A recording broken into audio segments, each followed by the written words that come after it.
Every human being, believer, skeptic, scientist, philosopher, eventually runs into the same wall.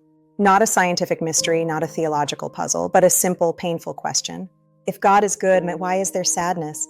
It's the question whispered in hospital rooms, shouted in anger, and quietly wondered by children who don't yet have the words. And whether you believe in God or you're not sure what you believe, this question belongs to all of us. Let's start with something we all agree on. Sadness is real, loss is real, pain is real. But here's the strange part. We don't just feel sadness. We feel that sadness shouldn't exist.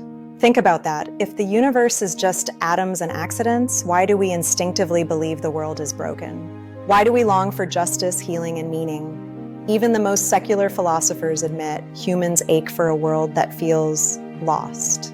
The Bible begins with a world that matches that longing, a world with no sadness, no fear, no brokenness. Even if you're unsure about Scripture, the story resonates because it describes the world we wish we lived in, a world where everything was whole. But here's where the story takes a turn, and where believers and skeptics often misunderstand each other. If God is good, why didn't he just make a world where nothing bad could ever happen? Imagine this. If God removed all sadness by removing all choice, he would also remove love, creativity, courage, and humanity itself. A world without freedom would be a world without you. So God gave humans something powerful, free will. Not because he wanted suffering, but because he wanted love. And love cannot exist without the freedom to choose. But freedom comes with a cost. When humans chose their own way instead of God's way, something cracked. Not just in the world, but in us. The Bible calls this the fall. Philosophers call it the human condition. Scientists call it entropy. Different words, same reality. The world is not the way it was meant to be. So why do we still feel sadness today? Think of it like a splinter. The pain isn't the enemy. The pain is the signal. It tells you something needs to be healed. Or think of a broken bone.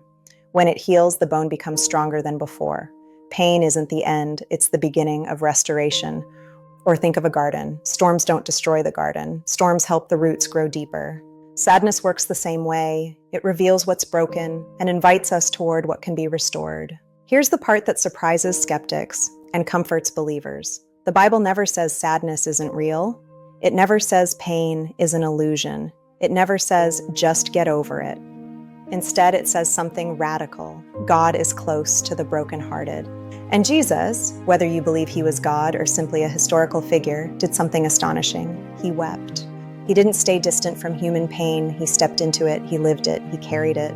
Even if you're unsure about faith, you can't ignore the power of a God who doesn't avoid suffering, but enters it. Not escape, not denial, restoration. And here's the hope at the center of the Christian story. Sadness is not the final chapter. The Bible ends with a promise that God will wipe away every tear, heal every wound, and restore the world to what it was always meant to be. Not escape, not denial, restoration. So maybe the real question isn't, if God is good, why is there sadness? Maybe the real question is, if sadness is real, why do we all long for a world without it? Where did that longing come from? Why does every culture, every generation, every human heart ache for restoration? Maybe, just maybe, that longing is a clue. If you're a believer, a skeptic, a parent, or someone who's just trying to make sense of life, subscribe and join us on this journey. Because the world is broken, but the story isn't over. Thanks for being with us.